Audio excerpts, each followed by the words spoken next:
ফজর নামাজের আজান দিছে, যখন আল্লাহু আকবার করছে সে আবার আমাকে ডাকে।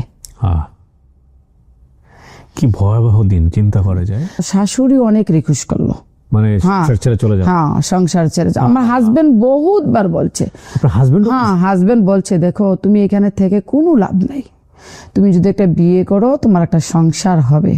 আমি বলছি না। তো বললো পাসপোর্ট, আমি পাসপোর্ট আমার বানানো আছে, কেউ জানে না। তো বললো যে আমার 20,000 টাকা দে, আমি তোরা বিদেশ। এখন যে আমি এয়ারপোর্ট যাব, আমার গাড়ি ভাড়াও নাই।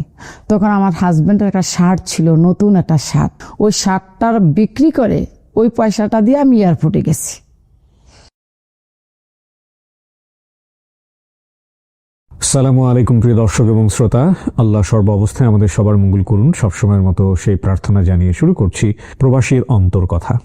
আমাদের অনুষ্ঠানটিতে যারা জীবন দশায় প্রবাসী হয়েছেন এবং প্রবাস জীবনে বর্তমানে আছেন, কিংবা প্রবাস জীবন খেটে বাংলাদেশে এসেছেন, বা প্রবাস জীবনে থাকা অবস্থায় বাংলাদেশে ছুটিতে এসেছেন, এরকম প্রবাসী যারা আছেন তাদের গল্পগুলো আমরা তুলে নিয়ে আসতে চাই। আমরা একটু আলাদাভাবেই তাদের কথাগুলো শুনতে চাই। অনেক আনহার্ড স্টোরিজ আছে, যে গল্পগুলো আসলে আমাদের শোনা উচিত। কতটা ত্যাগের বিনিময়ে একজন মানুষ নিজের সমস্ত কিছু ছেড়ে ছুড়ে দিয়ে দেশের বিভুঁয়ে যান এবং সে কষ্টগুলো করে তিনি নিজের পরিবারের জন্য, দেশের জন্য পরিশ্রম করেন।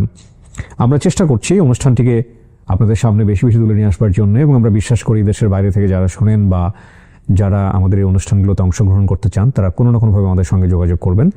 আমাদের দেশের বাইরে থেকেই নম্বরে ফোন দিলে আসলে ফোন রিচ করা যাবে না, তবে আমি বলবো আমাদের যে মেল অ্যাড্রেসটি আছে, আপনারা যদি আপনাদের ফোন নাম্বার দিয়ে মেল করেন আমরা নিশ্চয়ই আপনার সঙ্গে যোগাযোগ করব।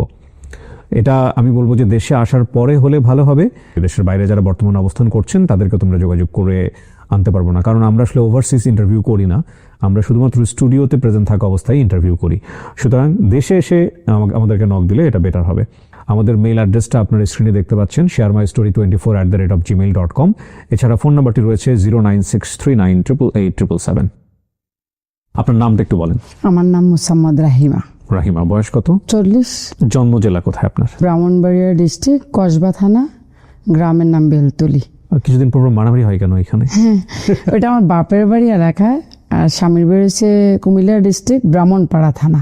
আচ্ছা, না কিন্তু মারামারিটা হয়? হ্যাঁ, কারণ আমরাও তো বাইরে থাকি, মানে দেখি আর কি নিউজ হয়। মানে আমি সেদিন শুনলাম যে সামান্য একটা জিনিস নিয়ে দুই গ্রুপের মারামারি, ভেরি ইমোশনাল, অনেক কিছু হয়। যাই হোক, ব্রাহ্মণবাড়িয়া যারা আছেন তারা মন খারাপ করবেন না, এগুলো তো আসলে ফেসবুকে এখন ট্রল হচ্ছে অনেক বেশি। মারামারি থেকে দূরে থাকতে হবে, বিশেষ করে গ্রামের মুরব্বী যারা আছেন তারা কিন্তু চাইলে স্টেপ নিতে পারেন। তো রাহিমা, শুরু করেন আপনি, আপনার গল্প আমি শুনবো। জি। আমি ক্লাস 7-এ পড়ি, তখন আমার ভাইয়ের বিয়ে হয় মেবি 1995-তে। তখন বিয়ে হয় শ্বশুর বাড়িতে, ওই যে যায় না বিয়ার দিন বরের সাথে, তো ওই দিনটা প্রচুর বৃষ্টি হচ্ছিল। তখন আমি এবং কি আমার ছোট বোন আমরা যাইতে পারি নাই। তখন বিয়ের পরে যে ওই বর যায় না, ওই যাওয়ার সময় আমি গেছিলাম। যাওয়ার পরে আমার ওরা দেখলো, আমার ভাবির ভাই দেখার পরে তারা মনে হয় আমার বাপ মার কাছে প্রস্তাব দিছিল যে আমরা ওকে বিয়ে করতে। হ্যাঁ, তখন আমি বাবির বিয়ের সময় ক্লাস 5-এ পড়ি। আচ্ছা। পরে ওই কথাবার্তায় 1-2 বছর চলে গেল, তখন আমি ক্লাস 7-এ পড়ি। ওরা এই বছর তো বিয়ে হবে। আর তাছাড়া আমার স্বামী একদম আছে না গ্রামের ছেলে, একদম সোজা সাজা। আর আমার দেবর, বাসুর, নন কিছুই নেই, শুধু আমার শ্বশুর, শাশুড়ি আর আমি। 13 বছর 7 মাসে আমার বিয়ে হলো। বিয়ে হওয়ার পরে আমি শ্বশুর বাড়িতে গেছিলাম বিয়ের সময়। যাওয়ার পরে একদিন ছিলাম, পরে চলে আসছি। পরে আর যাই নাই, কারণ আমি ছোট, আমি তখন স্কুলও লেখাপড়া করি, যাইনি। পরে আমার শ্বশুর অসুস্থ হয়ে গেল 6 মাসের ভিতরে। পরে ধরা পড়লো ক্যান্সার। এখান থেকে লোক গেল, বলল যে উনি মারা যাবে, এরকম ডক্টর বলছে, আর বেশি দিন নাই। তো আমাকে নিয়ে আসলো, এইভাবে নিয়ে আসলো। যাওয়ার পরে আমার ভাই আসলো আমার সাথে, আমার মাও আসলো, আমিও আসলাম। আসার পরে শুক্রবারে আসছি, শনিবার রবিবারে 12টার দিকে মারা গেছে দিনের। মারা যাওয়ার পরে তো আমি এখানে থেকে যাই, আর বাপের বাড়ি যাওয়া হলো না, স্কুলও আর যাওয়া হলো না। 15 বছরে। আপনার 15 বছর বয়স? তো হ্যাঁ, 15 বছর বয়স, 1998-তে আমার বড় মেয়েটা পেটে আসে। আসার পরে মনে হয় 5-6 মাসের মধ্যে আমি তখন প্রেগনেন্ট, আমার হাজবেন্ড অসুস্থ হয়ে যায়। পেশায় কি করতেন? এই যে বাড়িতে দোকান ছিল, মুদি দোকান ছিল। ওকে। হ্যাঁ, পরে অনেক জমিন সামান অনেক ছিল, অবস্থা সম্পন্ন ছিল। হ্যাঁ অনেক প্রচুর ছিল। এক মার এক ছেলে, দুটা বোন ছিল। বড় বোনের জামাই আর্মি চাকরি করতো, আর ছোট বোনের জামাই বাড়িতে টুকটাক কাজ করতো। বলতো যে আমার পেটে ব্যথা, আমার পেটে ব্যথা, এরকম প্রচুর প্রতিদিনই এরকম করতো। করার পরে ডাক্তারের কাছে নিয়ে যেত, ডাক্তারে আর কোনো রোগ চিনত না। পরে আমার বড় মেয়েটা 1999 ডিসেম্বর মাসের 28 তারিখে জন্ম হইল।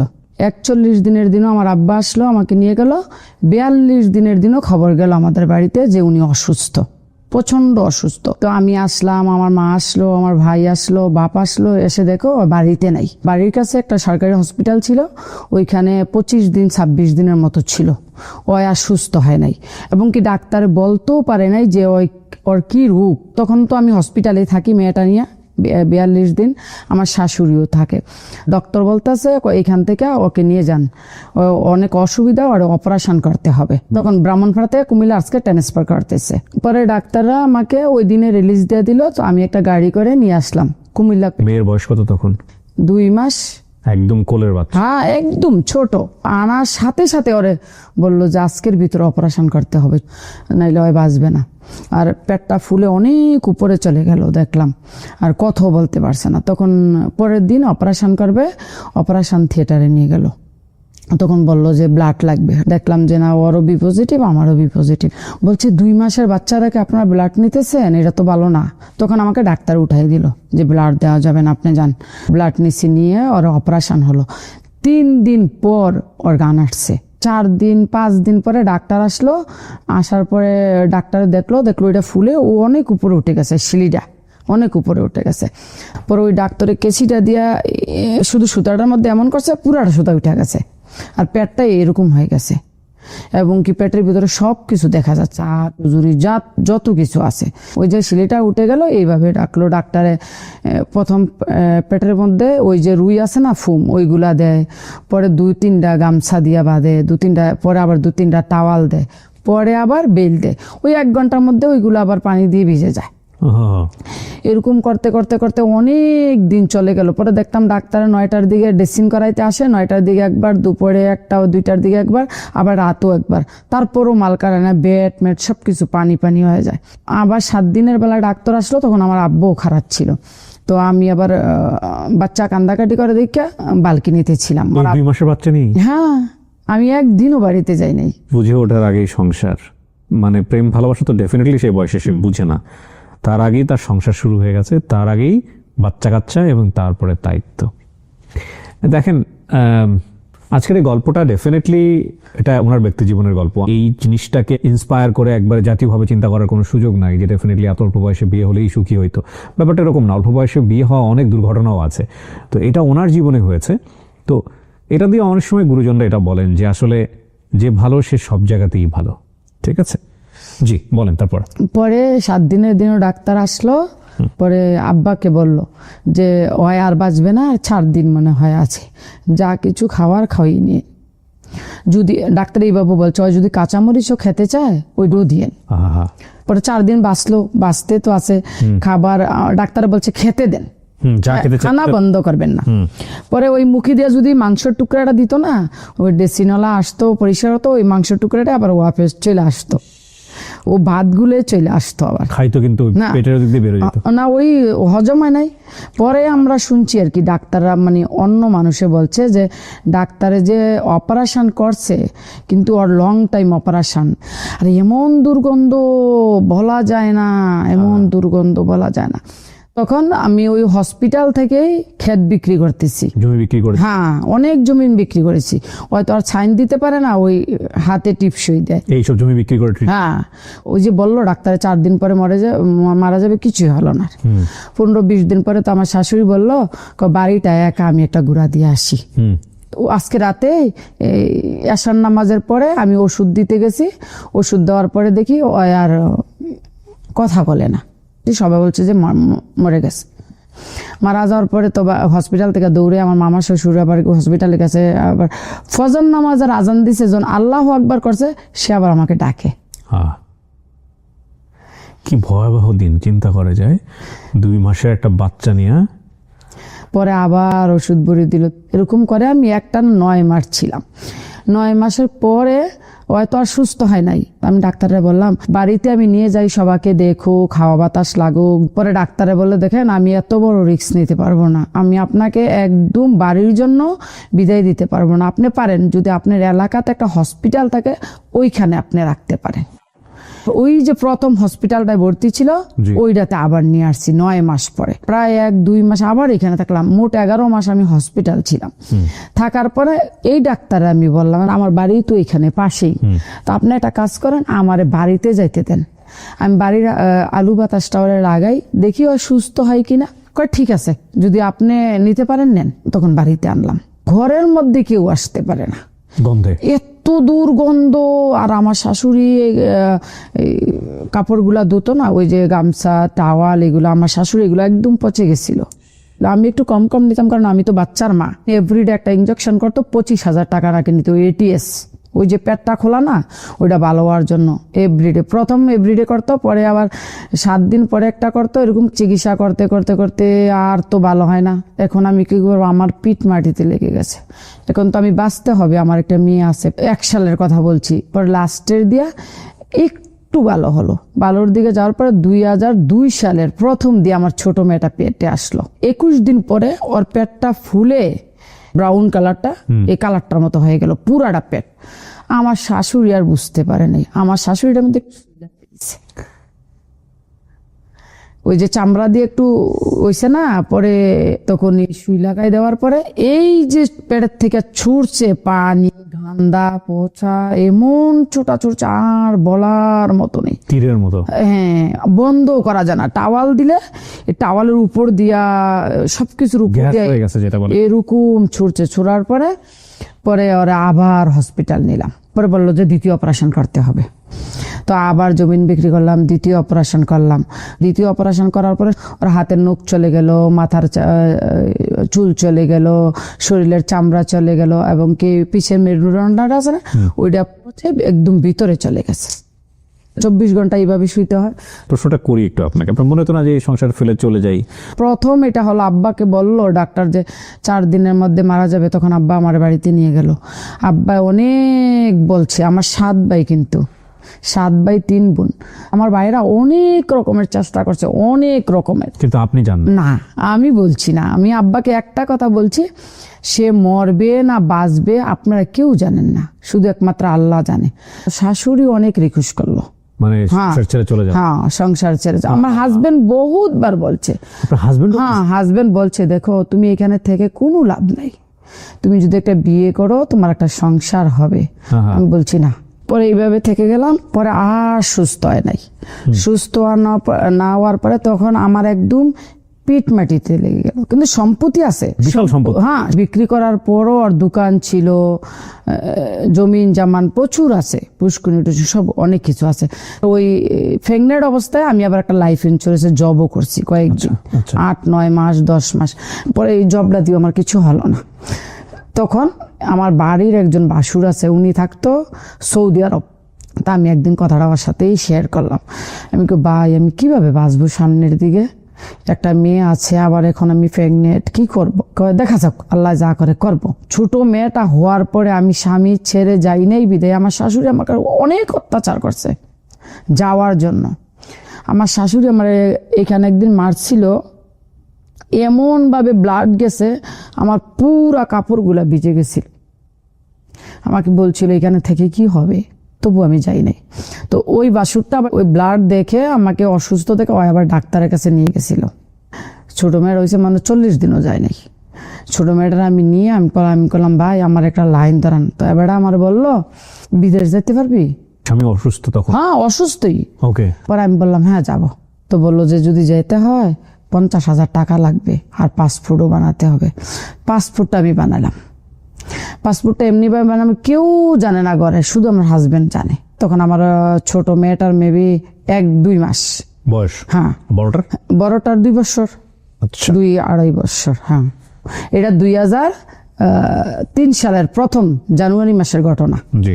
পরে আমার এক ননসের জামাই, মানে এলাকার বাড়ির পাশে বাড়ি, একদিন রাতে আসলো, এসে বলল যে আমি দুবাই যাচ্ছি। আগেও দুবাই আসিল, যে আমি দুবাই যাচ্ছি রাইমা, আমার 20,000 টাকা দে। তখন আমি ওরে বললাম, কেউ জানবে না আমি আপনার 20,000 টাকা দেবো, তবে আপনি আমার বিদেশ নিতে হবে। তো বললো পাসপোর্ট। আমি পাসপোর্ট আমার বানানো আছে, কেউ জানে না। তো বললো যে আমার 20,000 টাকা দে, আমি তোরে বিদেশ। স্বামী এটা জানতো? হ্যাঁ, শুধু স্বামী জানতো, আর কেউ জানতো না। স্বামীর মাও জানতো না, বোনও জানতো না। পরে আমি অনেক বুঝাইলাম যে আমি তো বাঁচতে হবে দুটা মেয়ে নিয়ে। মানুষও মন্তব্য করে 2টা মেয়ে হয়েছে, সংসারে কেউ নেই, ও কেরা লালন পালন করব, কে দেখবো, কে কি করব। আমার কিন্তু 1 টাকা নাই।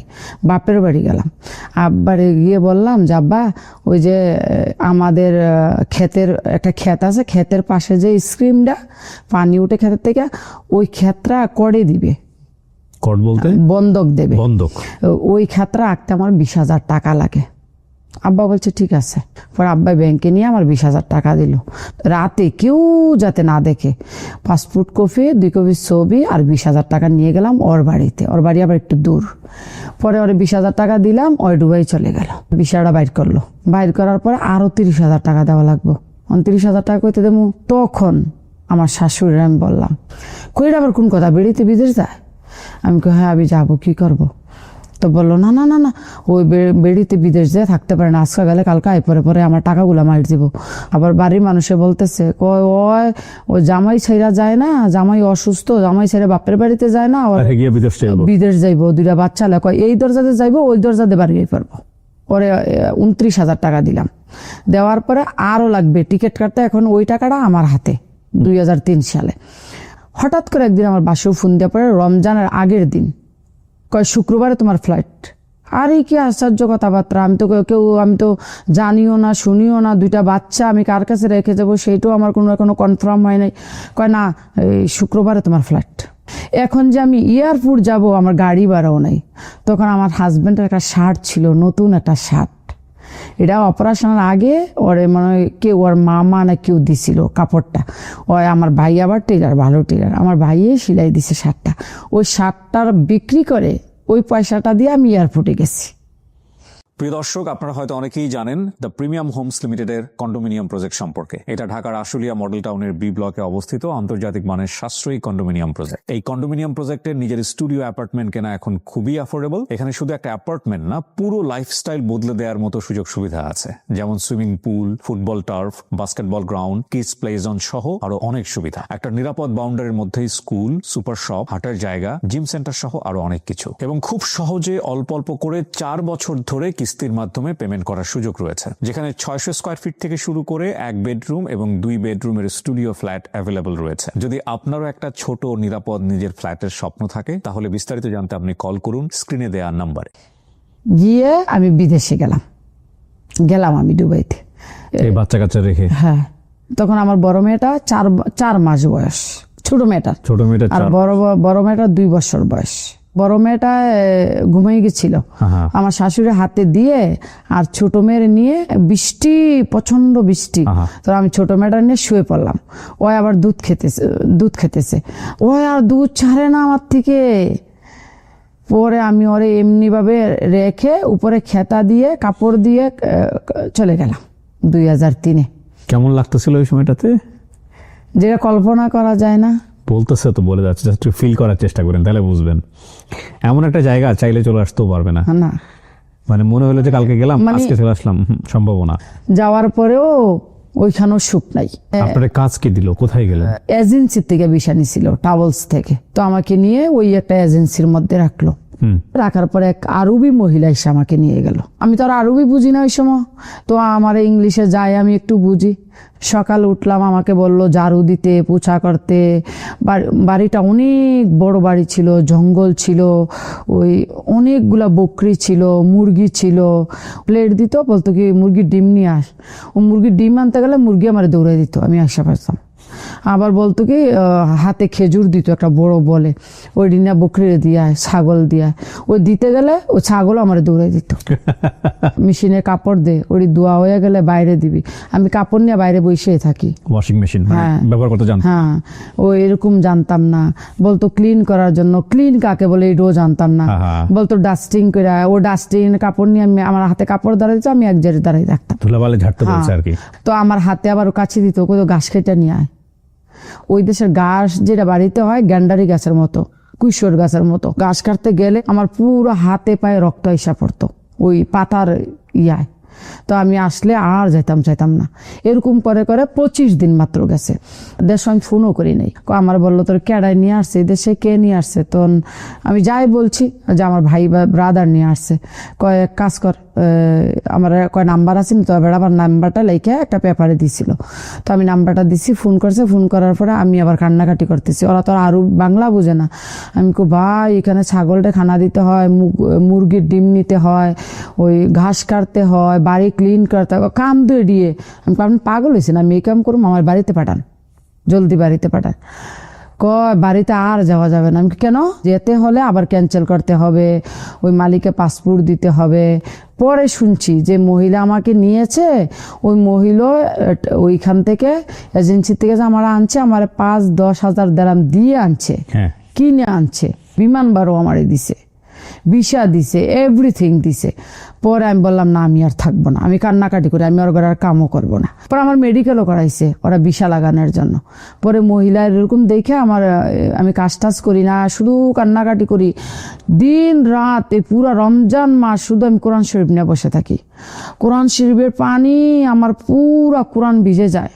কিচ্ছু খাই না, ওই দেশের খানা খেতে পারি না, সাদা সাদা খানা, আর অন্য কিছু দেয় না। পানি দিয়ে কাঁকড়া রান্দা রাখে, দুধ দিয়ে কাঁকড়া রান্দা রাখে, পানির মধ্যে মাংস দেয় সিদ্ধ করে, পরে এটার মধ্যে চাউল দেয়, সবজি দেয়, সাদা সাদা, এটা কীভাবে খাওয়াও যায় না। ওই মহিলা যায় খানা বানাইতে, বলে এই কাইটা দিতে, ও ছুরি দিয়ে কাটা লাগে বুটে, ওইটাও জানতাম না আগে। পরে ওয়াশ করে দিতে বলে, সব কিছু ধুয়ে দিতে বলে, ওইটাও আমি করি না, আমি আমার ঘরে বসে থাকি। আমি মহিলার ডাইরেক্ট বলছি আমাকে দেশে পাঠাই দে। পরে আমার বাসুরে ওই ইচ্ছা করে মহিলায় ফোন করছে, মহিলা ফোন করে কয় কাজ কর, তুই আয় আমার লগে সাক্ষাৎ কর, দেখা কর। তখন আমার বাসুরে গেছে একটা গাড়ি নিয়ে, বললো কাজ কর, তুই ওরে নিয়ে অন্য খানো ভিসা লাগাই দে, আমি রাখবো না, আমি ট্রান্সফার করে দেবো। পরে আমি 25 তারিখ সকালে ঘুম থেকে উঠি, দেখি আরেকটা মেয়ে ইথিওপিয়া, হ্যাঁ মেয়ে দেখলাম ভালো ঝাড়ু পোছা করতেছে। পরে আমার বাসুরে আসলো দুপুরবেলা, এসে আমাকে নিয়ে গেল। এরপর আমার বাসুরে না এক মহিলা, এক মেয়ে ছিল, এই আমাদের বাঙালিয়ে রিনা কইরা নাম। তখন আমার কোনো মালিক টালিক ঠিক করে নাই, 1 সপ্তাহ রাখলো। তখন আমি পাগল হয়ে গেছি। ওই রিনা আবার ওই দেশে স্কুলে জব করতো, মাদ্রাসা বলে আর কি আরবিতে। সকালে যেত, দুপুরে আসতো, একা একা বাসায় থেকে বাইরে দিয়ে লক করে যায়। আমি কি ভাই আমার নিয়ে কোথাও চাকরি দেন। তো আমার বাসুরি কি করলো, একটা চাকরি আবার আরবির ঘরে ঠিক করে আমাকে নিয়ে গেল রাতের বেলায়। আমার বাসু ওইখানে থাকে, ওই স্কুলে আমার বাসুরে চাকরি করে।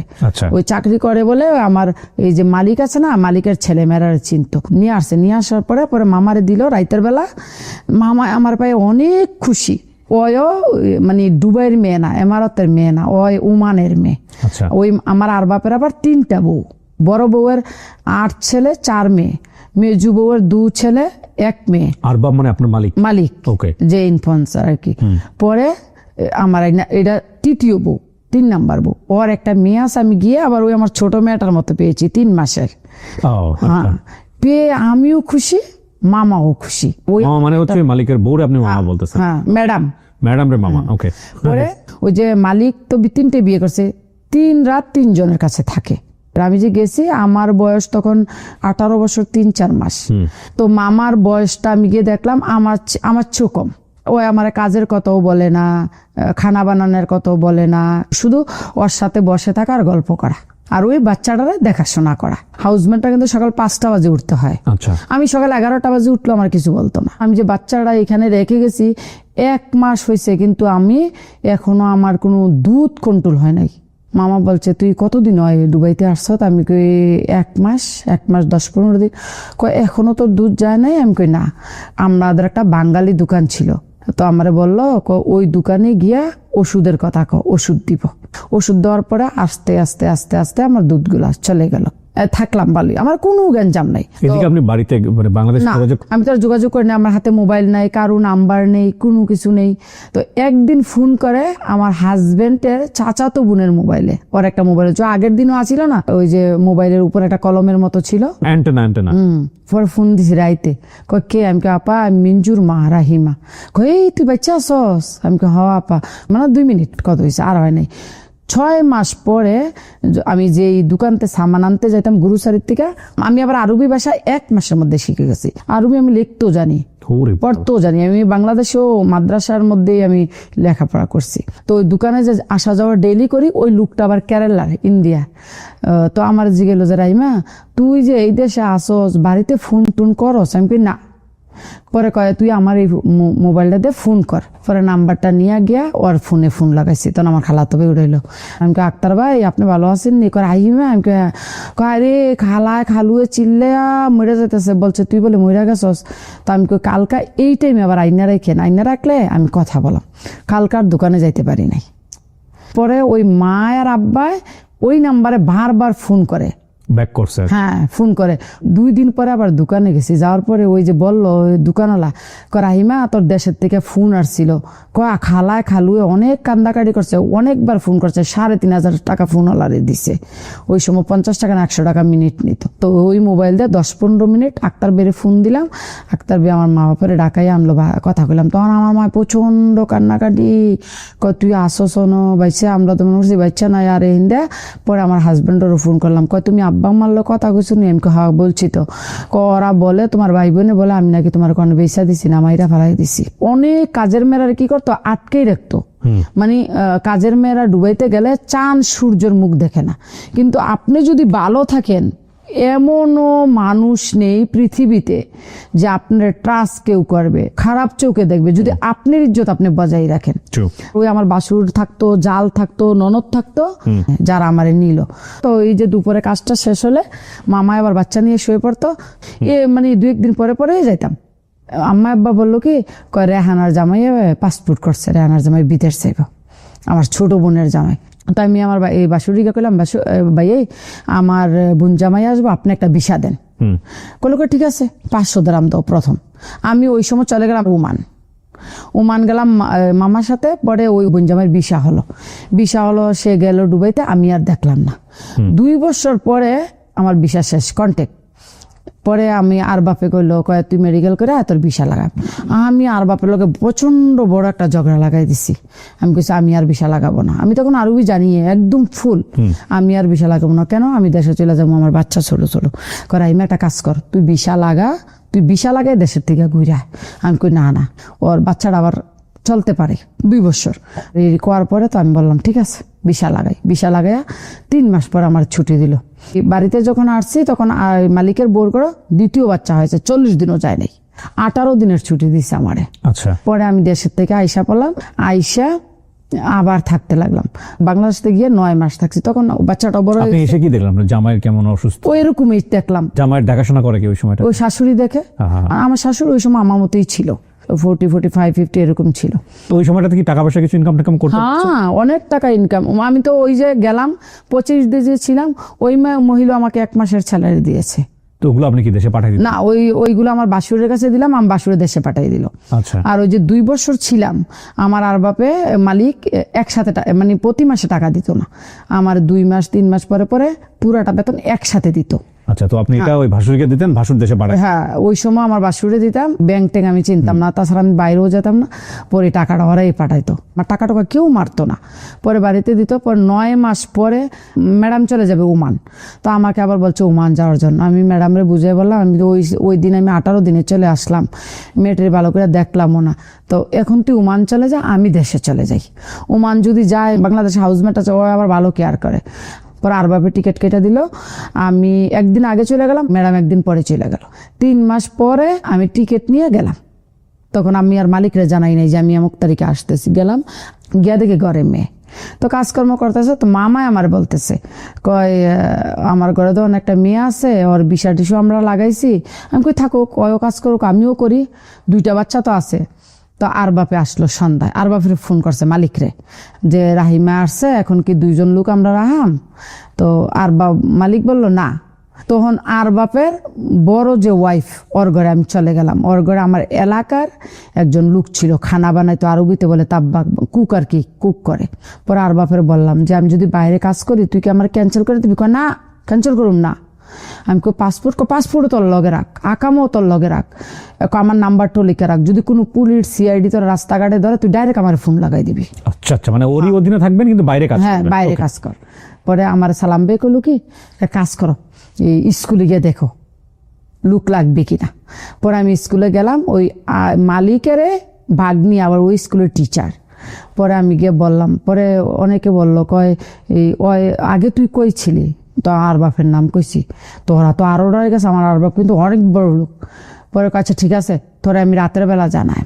প্রিয় দর্শক, আপনারা হয়তো অনেকেই জানেন দ্য প্রিমিয়াম হোমস লিমিটেডের কন্ডোমিনিয়াম প্রজেক্ট সম্পর্কে। এটা ঢাকার আশুলিয়া মডেল টাউনের বি ব্লকে অবস্থিত আন্তর্জাতিক মানের সাশ্রয়ী কন্ডোমিনিয়াম প্রজেক্ট। এই কন্ডোমিনিয়াম প্রজেক্টের নিজের স্টুডিও অ্যাপার্টমেন্ট কেনা এখন খুবই অ্যাফোর্ডেবল। এখানে শুধু একটা অ্যাপার্টমেন্ট না, পুরো লাইফস্টাইল বদলে দেওয়ার মতো সুযোগ সুবিধা আছে, যেমন swimming pool, football turf, basketball ground, kids play zone সহ আরো অনেক সুবিধা। একটা নিরাপদ বাউন্ডারির মধ্যেই স্কুল, সুপার শপ, হাটের জায়গা, জিম সেন্টার সহ আরো অনেক কিছু। এবং খুব সহজে অল্প অল্প করে 4 বছর ধরে কিস্তির মাধ্যমে পেমেন্ট করার সুযোগ রয়েছে, যেখানে 600 স্কয়ার ফিট থেকে শুরু করে 1 বেডরুম এবং 2 বেডরুমের স্টুডিও ফ্ল্যাট অ্যাভেলেবল রয়েছে। যদি আপনারও একটা ছোট নিরাপদ নিজের ফ্ল্যাটের স্বপ্ন থাকে, তাহলে বিস্তারিত জানতে আপনি কল করুন স্ক্রিনে দেওয়া নাম্বারে।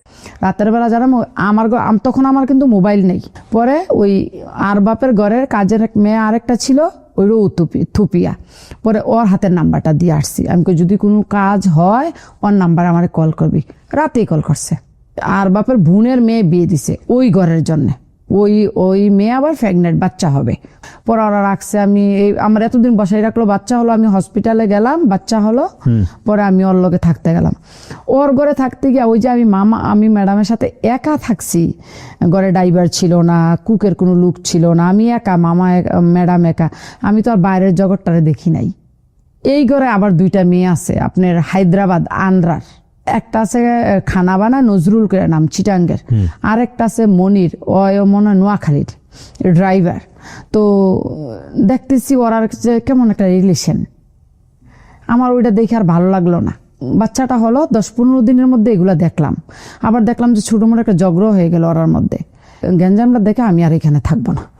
আমি ওই পরের যে আর বাপের বোন, ওরে বললাম যে আমি এখানে কেন, আমি কই না থাকবো না, আমার পাসপোর্ট দিয়ে আমি চলে যাবো। আবার রিটার্ন গেলাম আর বাপের ঘরে।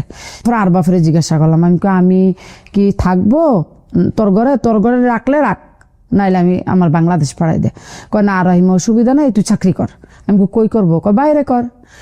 আমার বলছে তুই বললাম ভিসা টিসা ক্যান্সেল করিস না। হ্যাঁ ভালো নয়, তো আবার যাওয়ান লাগে। তখন থেকে আমি আর ওর ঘরে কাজ করি না, আমি পার্ট টাইমে 2-3টা কাজ করি, আমার ভালো টাকা ইনকাম হয়। কয়ে কাজ লাগাইছি, এই ঘরের কাজ। এরকম চলতে চলতে অনেক দিন চললো, ভালো ইনকাম আমার হইতেছে। হঠাৎ করে একদিন আমার খালাতো ভাই থাকে ইটালি, ছোট খালার 5 ছেলে ইটালি থাকে। তো বড় ছেলে যে বিয়া করছে, ওর শাশুড়ি আবার দুবাই থাকে, মেইন শহরে, এই যে এখন 165 তলা বিল্ডিং এটার পাশে। তো ওর ছেলে গেছে বাংলাদেশ থেকে। তো বললো যে রাইমা আমরা কাছে আসো।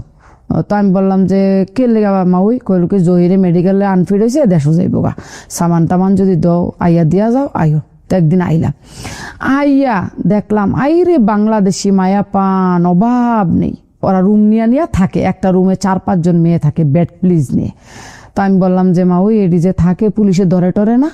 কয় না, ওরা পার্ট টাইমে কাজ করে থাকে। তা আমি কইলাম কি আমি আসলে আমার একটা চাকরি দিতে পারবেন? ওইখানে তো 2-3 জায়গাতে কাজ করা লাগে। কয় হ্যাঁ তুমি আসো। পরে আমি গেলাম, গিয়া মালিকের তে কইয়া বুঝাইয়া আমি চলে আসলাম। আইয়া পরে আমার কি করলো, ওই মাউয়ে ওই দেশে আবার নিউজ পেপারে অ্যাড দেয় মেডের জন্য। হ্যাঁ, তো দেওয়ার পরে তো আমি কি ব্রেকফাস্ট লেগে না কি লেগে নিচে গেছিলাম, পরে একটা নিউজ পেপার আনলাম, আইনা দেখলাম একটা অ্যাড দিয়ে রাখছে। ওই ম্যাডামের নাম্বারে আমি ফোন করলাম, পাকিস্তানি ম্যাডাম। তো আমার বললো তুমি আসো ইন্টারভিউ দাও। তো গেলাম, ইন্টারভিউ নিল ভালোই। পরে বললো আমার ঘরে কোনো কাজ নাই, শুধু একটাই কাজ, ওর শ্বশুরের ওই আমার হাজবেন্ডের মতো, ওর শ্বশুরের এই হাতটা একটু নাই, এমনি থাকে, সবসময় এমনি থাকে, এই হাতটা নাই। আর এই হাতটার মধ্যে শুধু বড় বড় প্রথম দেখাইছে না, দেখাইছে এই আমার ঘর এইখানে থাকবি। ওর শ্বশুর আর দেখায় নাই যে আমার ঘরে একটা মেয়ে আসে ঝাড়ু পোষা করে আর বর্তন টর্তন ধুয়ে যাবে। ঠিক আছে, তো আমি কেন থাকবো? বলছে তুই থাকবি ঘরে, দেখাশোনা করবি, আমি সামটাইম বাইরে যাই। ওই আমার ওই যে মালিক পাকিস্তানি বিরাট বড় লোক, ওই দুবাইতে আপনি চিনবেন রয়্যাল মেরিডিয়ান, লি মেরিডিয়ান, গর্নার হাউস, 3টা 5 স্টার হোটেলের ম্যানেজমেন্ট ডাইরেক্টর। ওকে। তো সবাই বললো যে তোমার দান এবার লাগছে। তো আমি গেলাম, পরে আমার দেখায় নাই, রাইতে ওই মাঝখানের রুমটা খুলে দিল ওর শ্বশুর। দেখলাম আমি আবার ওই সময় হিন্দি জানি না, ইংলিশ জানি ফুল, আরবি জানি। আরবিতে কথা বলি, ওই ম্যাডাম জানে না, ম্যাডাম আবার হিন্দি জানে আর ইংলিশ জানে। পরে অনেক নাম দাম দেখলাম বসের, মিস্টার আজার চৌধুরী, মারা গেছে এখন, বাচ্চা বাচ্চা নেই আর। হ্যাঁ, পরে আমারে বললো মানুষে ওই ওর ঘরে আসা যাওয়া করে মানুষ, আর স্যার স্যার বলতেছে। পরে গিয়ে দিই, ওর শ্বশুরের আগে পিছে 2টা নার্স আছে, একটা নার্সের স্যালারি ডুবের 10,000 12,000 দিরাম করে, অনেক টাকা, অনেক টাকা। রাইতে ওরে দেখাইলো আমারে, তোর শুধু কাজ, ওয়ান টাইম পরোটা আছে ফ্রিজে, এই পরোটা 2টা গরম করে দিবি, চা বানাই দিবি, আর দুপুরবেলা ওরে খানা দিবি, রুটি বানাই 2টা রুটি দিবি, খানা দিবি, সন্ধ্যায় খানা দিবি। আর ওর মেডিসিন গুলো তো নার্সারা দেখে, সবকিছু নার্সারা, সব নার্সে ড্রাই আর চেঞ্জ করে, সব কিছু করে। আর আমি শুধু ওই শুয়ে থাকে, এখানে আমার বসা থাকা লাগবে। আমি পানি দিই ওর মুখে, পানি খাওয়ালো এরকম করতে করতে ওরাও আমার অনেক পছন্দ করলো। স্যারের একদিন ডাইকে আন চাই না, স্যারেরা বললো ইশারা দেয়, কথা বলতে পারে না, এখানে বসতো বললো। স্যারের হাতে ধরলো, পরে আমার হাতেও ধরলো, এটা তোর হাতে উঠাই দিয়ে গেলাম, এটা তোর বোন। ওই শ্বশুরে বলল? হ্যাঁ, শ্বশুরে বললো, যা সেবা করছে না। হ্যাঁ, বইলা ওই কান্দা করে দিল। পরে আমার রাখতে রাখলো, পরে আমিও থাকলাম 1 বছর। পরে কি করে, ও বাবারে পার্কে নিয়ে যায় বসের বাপেরও, তো আমিও সাথে যাই, গিয়ে আমিও এরকম সোফায় বসে থাকি। তো একদম বসে বললো একদিন যদি সিআইডি পুলিশ চেক করে, আইডি চেক করে, দেখবো তোর ভিসা নাই আমার, তখন আমার 50,000 দিরাম ফাইন হইব, তোর 5 বছরের জেল হইব। তুই এটা কাজ কর, ওইখান থেকে ভিসাটা ক্যান্সেল করে নিয়ে আমি ভিসাটা লাগাম। পরে বিষয়টা আমি এক রাইতে ওইখানে গেলাম, ক্যান্সেল করতাম। আমি আর বাপের সাথে 1 বছর কোনো যোগাযোগ করি নাই। ওকে। তো আর বাপ মনে করছে, মালিক মনে করছে আমি আর আসবো না। পরে আমারে বললো কি সকালে দিব, তো সকালে বললো গাড়ির মধ্যে বোয়ার পর যাইতে আছে গাড়ি দিয়ে যাও গেদি এক ইমিগ্রেশন লেগে গেছে। পরে কয় তোর পাসপোর্ট আনে। পরে আমি গেলাম, আমার তো সব আটকে ফেললো এরকম একটা রুমে, এখানে তোর পাসপোর্ট। পরে পুলিশে বললো এই তুই আর বাপের করতে বাগিয়ে গেছিস কারুবিতে? আমি না আমি তো বাগি নাই। তো কয় আর বাপে তোর ব্ল্যাক লিস্ট করে দিছে। আমি না আমি বাগি নাই। পরে ওই চলে গেছে, আমরা নামাই দিয়ে চলে গেছে, কিন্তু ওর নাম্বার আছে আমার কাছে। পরে এক পুলিশ আমার হেল্প করলো, তুই আমার সাথে আয়, ওইখানে বড় আরবিতে কয় মুদির, ও একটা টেবিলে একটা রুমে আসা বসা। তারপরে আমি গিয়ে বলছি এটা সত্য, আমি বাবা আমি ভাগি নাই, ওই আমার বিষা ছিল, ওই ঘরে রাখবে না, লোক দরকার নাই, প্রয়োজন নাই, সে আমাকে বলছে বাইরে কাজ করার জন্য, আমি বাইরে কাজ করছি, এখন আমি ওর বিষয় আর থাকবো না, আমি ক্যান্সেল করবো। আমি ক্যান্সেল করার জন্য আসছি, ও আমার নিয়ে আসছে, করে ফোন কর। পরে ফোন করছে পুলিশে, ফোন করে তুই কই? আমি তো চলে আসছি। অফিস আই রিটার্ন আয়। পরে আইসে আনে কয় তুই ওরা তামিল দিলি কিনা? কয় বাগিয়ে গেছে গা। আমি কখনো বাগি নাই, তুই যা ওর গ্রামের মানুষের তুই জিজ্ঞাসা কর, আমি বাগি নাই। এরপরে আমার জিজ্ঞাসা তুই ওর কাছে স্যালারি পাস? আমি হ্যাঁ আমি 2 মাসের স্যালারিও পাই। 2 মাসের স্যালারি রাখে আনে। তো আরবি বলছে আমার কাছে তো পয়সা নেই। তোর পাসপোর্ট কই? আমার কাছে। পুলিশে আমার কাছে টাকা আছে, পাসপোর্ট দে। যখন তুই টাকা নিয়ে আসবি তখন তোর পাসপোর্ট নিয়ে যাবি, তোর পাসপোর্ট এখানে থাকবে। সেও একটা পুলিশ, সে রিটার্নে আসছে। সেই দেশের কানুন কিন্তু অনেক শক্ত যদি বুঝা মানুষে থাকে। পরে আমার বললো পুলিশে, তুই একটা কাম কর, তুই ওইখানে গিয়া ওর নামে একটা অভিযোগ কর। আমি অলরেডি অভিযোগ লিখছি, শুধু আমি জমা করবো, গিয়া খাবলা দে ফাটার মতন ধরছে, দইরা আমার হাতও ধরছে, দইরা বাইরে আনছে। আইনা কয় তুই কি তা চাস? আমি কিচ্ছু চাই না, আমি তোর নামে কেস করাম। তুই আমার বললি বাড়িগা কাজ করতাম, বাড়িগা কাজ করলাম, তুই আমার তামিল করে দিলি, ব্ল্যাক লিস্ট করে দিলি, আমি কিচ্ছু জানি। আমি তোর কয় না তুই আমার কেস করিস না, তুই আমার মেয়ের মতো, তুই যা বলবি আমি তাই দেবো। পরে আমি বললাম যে তো আমার ক্যান্সেল কর। 1 মাসের স্যালারিও দিছে, আবার পাসপোর্টও দিছে, ক্যান্সেল পেপারটাও দিছে। আমার বললো যে রাইমা এইটার মধ্যে তোর 28 দিনের টাইম আছে, তুই ভিসা ছাড়া 28 দিন থাকতে পারবি। আপনি অনেক লাকি, আপনাকে অনেক সহযোগিতা। হ্যাঁ, অনেক মানুষের। পরে আইনা বসের কাছে বৃহস্পতিবারে রাতে দিয়েছি, তো বসে বললো শুক্রবার শনিবার আইমা 2 দিন, রবিবার ভিসা দিয়েছে, সোমবারে মেডিকেলও করাইলেছে। বসে তখন আমার বেসিক স্যালারি দিয়েছে 1500 দিরাম। পরে আমি চাকরি করতে রইলাম। এইখানে মাঝখান দিয়ে বসের বাবা একদম অসুস্থ হয়ে গেল। বসের ভাই আসছে, আসার পরে ওর আবার নজর গোচর তেমন বেশি একটা ভালো না। তো আমি কি করলাম, আমি একদিন বিকালবেলা লাকিসে করে কাপড়টি না মাউর কাছে চলে আসছি। তখন আমি স্যাররে বললাম, আমি কই স্যার যদি তুই নারাজ না হস, যদি তুই খুশি থাকস, তো আমি আন্টির কাছে থাইকা কাজ করি, তোর বিষয়টা দিয়া তোকে কর। মাউর বাড়ির পাশেই এই রাস্তাটার মধ্যে আমার 4-5 টাইম লয়ে দিল। আমি সকাল হ্যাঁ, তখন আমার মাসের স্যালারি তো 7,000 দিরাম। 7,000 দিরহাম বাংলাদেশে কয় টাকা? ওই সময় 7,000 দিরাম বাংলাদেশের 1.5 লাখ। ওরে বাবা, অনেক টাকা। হ্যাঁ, 7,000, কোনো মাসে 8,000 এরকম করে। তো ঈদ আসলে তো কোনো কথাই নাই। পরে এরকম কাজ করতে করতে করতে করতে করতে প্রায় আমি 2012 সালে এরকম আমার আম্মা অসুস্থ হয়ে গেল। আপনার স্বামীর অবস্থা কি তখন? এ তো এরকমই, বিছানায় পড়ে? এরকমই। আচ্ছা। তখন ম্যাডামরা আমি ফোন দিয়ে বললাম, ম্যাডাম আমি দেশে চলে যাচ্ছি। কেন? আমি আমার মায়ের অসুস্থ।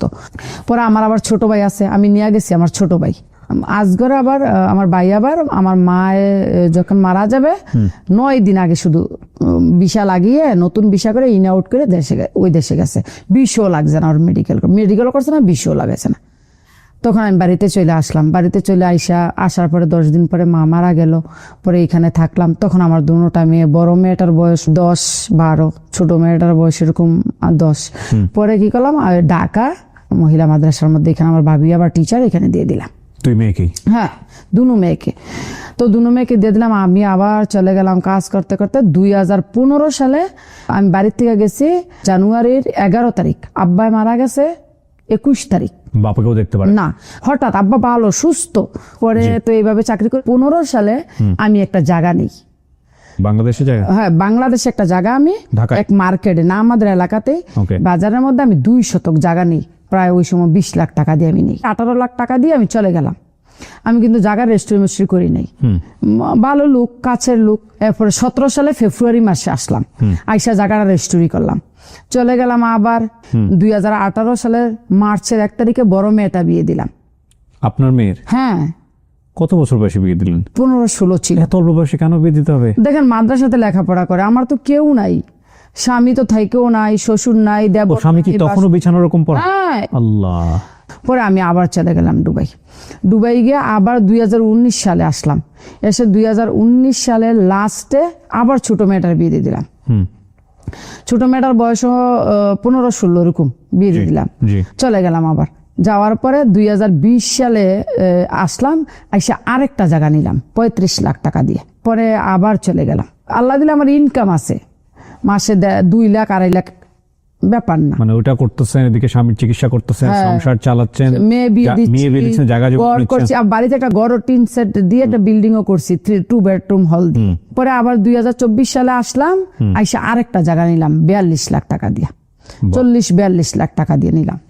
প্রথম যে জায়গাটা নিলাম, এই জায়গাটার প্রাইস এখন অনেক বেশি, শুধু বাড়তি আছে। 20 লাখ টাকা দিয়ে কিনছি, এখন আমি বিক্রি করলে 50 লাখ টাকা বিক্রি করতে পারি। এখনো কি মানে পার্ট টাইম জবগুলো করেন? না, এখন আর পার্ট টাইম করি। এখন টুকটাক ভিসার কিছু কাজ করি। করোনার পরে অনেক লোক নিছি, আমি করোনার আগেও নিছি। ওই পাকিস্তানি যে ফ্যামিলিতে ছিলেন ওখানে তো এখন আর নাই? না, ওইটা তো নাই। ওই যে বাবা মারা গেছে কখন, ওই মারা যাওয়ার পরে ওখান থেকে বের হয়। ওইখান থেকে ওই যে বললাম না স্যার রে, যে এই আব্বা তো এখন আর সুস্থ না, কথা বলে না, খানা খায় না, তো আমি তোর বিষয় দিয়ে বাইরে কাজ করি। ওইখান থেকে যে বেরিয়ে গেলাম 2012 সালে, আমি আর ওর কাছে আসি নাই। বসও মারা গেছে। এখনো আপনি দুবাইয়ে কাজ করেন? হ্যাঁ। কোথায় কাজ করেন এখন? এখন দুবাই জুমেরা অফিসের হেল্পিং হ্যান্ড কাজ করেন? হ্যাঁ। এবং পার্ট টাইম একটা জব করি আমি স্কুলে, 4 ঘন্টা জব করি। ওইখান থেকে আমার প্রতি মাসে 2300 দিরহাম আসে। কত বছর যাবত দেশের বাইরে? 24 বছর। কি পেলেন, কি হারালেন? টাকা হয়েছে, কিন্তু লাইফ তো আর পাই নাই। স্বামীটা কোথায় এখন? আছে বাড়িতে, বিছানায় ওইভাবেই? না, এখন একটু ভালো। একটা দোকান আছে, ওই যে ছোট করে একটা চা পান নিয়ে বসে থাকে। মেয়ের জামাই না? ছোট মেয়ের জামাই আমি নিয়েছি দুবাই। হ্যাঁ, 5 স্টার হলে ওই যে আমার বসের হোটেল ছিল, ওই হোটেলে জব করে, 5 স্টার চাকরি দিয়ে দিয়েছেন। এবং বড় জামাই মালয়েশিয়া আছে। বাবা যে বলছিল, ভাই যে বলছিল সংসার থেকে বের করে নিয়ে গিয়ে একটা নতুন জীবন দিবে, ওইটা কি ভালো সিদ্ধান্ত ছিল? এই যে কষ্টগুলা করলেন, কষ্টগুলা করেছি, ওইটাও আমি মনে করি যে এক দিক দিয়ে ভালো ছিল, আরেক দিক দিয়ে ভালো ছিল না। কারণ আমার তো মেয়ে ছিল, আমার মেয়েগুলা কোথায় যেত? পেটে ধরে মা হওয়া যায়, সেটা বায়োলজিক্যাল মাদার বলে, কিন্তু মা বা বাবা হওয়ার ব্যাপারটা নির্ভর করে মস্তিষ্কে। যেমন ধরেন এই যে ভদ্রমহিলা যিনি আজকে গল্পটা বলে গেলেন, ওনার গল্পের মূল জায়গাটা আসলে এটাই যে আমার 2টা মেয়ে আছে, সুতরাং আমি আমার জামাই কি অবস্থায় আছে সেটা বড় কথা না, আমার 2টো মেয়ের জন্য দায়িত্ব কাঁধে তুলে নিতে হবে। যিনি জীবনে কোনোদিন দেশের বাইরে যান নাই, তিনি জামাইয়ের একটা শার্ট বিক্রি করে 150 টাকা দিয়ে এয়ারপোর্টে গেছেন এবং পরে তিনি জানতে পেরেছেন তাকে কিভাবে নেওয়া হয়েছে টিকিট, এগুলো সে জানতেনও না। এবং তার যে সিনেমাটিক গল্প, এর চেয়ে অনেক সিনেমাটিক গল্প বিশেষ করে প্রবাসী যারা আছেন তাদের অনেকের জীবনে আছে। আমরা এই গল্পগুলো একটু তুলে নিয়ে আসতে চাই একটা দায়িত্ববোধের জায়গাটা থেকে। এই যে এত এত রেমিটেন্স, যে রেমিটেন্সের উপরে বাংলাদেশের অর্থনীতি দাঁড়িয়ে আছে, যে রেমিটেন্স একটু এদিক ওদিক হলে বাংলাদেশের অর্থনীতি কেঁপে যায়, পুরো বাংলাদেশ কেঁপে যায়, সেই সব মানুষদের গল্পগুলো একটু আমাদের জানা উচিত যে কত বড় বড় স্যাক্রিফাইস, পরিবারের ক্ষেত্রে স্যাক্রিফাইস, নিজের জীবনের স্যাক্রিফাইস, এবং এই স্যাক্রিফাইস করার পরে গিয়ে তারা তাদের পুরো জীবনটা দিয়ে এই দেশ গড়ার কাজ করেন, পরিবারের কাজ করেন, এবং পুরো বাংলাদেশটাকে তারাই আসলে এগিয়ে নিচ্ছেন। এই মানুষগুলোর গল্পগুলো আপনাদের সামনে আনতে চাই, সম্মানের জায়গা থেকে আনতে চাই, অনুভূতির জায়গা থেকে আনতে চাই, উপলব্ধির জায়গা থেকে আনতে চাই। সো প্রিয় দর্শক এবং শ্রোতা, আজকের এই রাহিমার গল্প দিয়ে একটা জিনিসই বলতে চাই, এরকম অসংখ্য রাহিমা আমাদের বাংলাদেশ থেকে গিয়ে বিদেশ বিভুঁয়ে নিজের জীবন ত্যাগ করে, নিজের জীবনের মায়া ত্যাগ করে সংসার গোছানোর কাজ করেন, দেশ গোছানোর কাজ করেন। এদের প্রতি সম্মান যেন কখনোই না কমে। আপনি যদি মনে করেন যে আপনারও একটা গল্প আছে যেটা বাংলাদেশের মানুষের কানে পৌঁছে দেওয়া উচিত, তাহলে আপনি আমাদেরকে মেইল করতে পারেন। আমাদের মেইল অ্যাড্রেস হচ্ছে sharemystory24@gmail.com। আর বাংলাদেশে অবস্থান করে থাকলে আপনি আমাদেরকে একটা ফোনও করতে পারেন। আমাদের ফোন নাম্বার হচ্ছে 09639888777। আজকের মতো এখানেই শেষ করছি। ভালো থাকুক আমাদের সব প্রবাসীরা। অনেক অনেক বেশি দোয়া। আসসালামু আলাইকুম।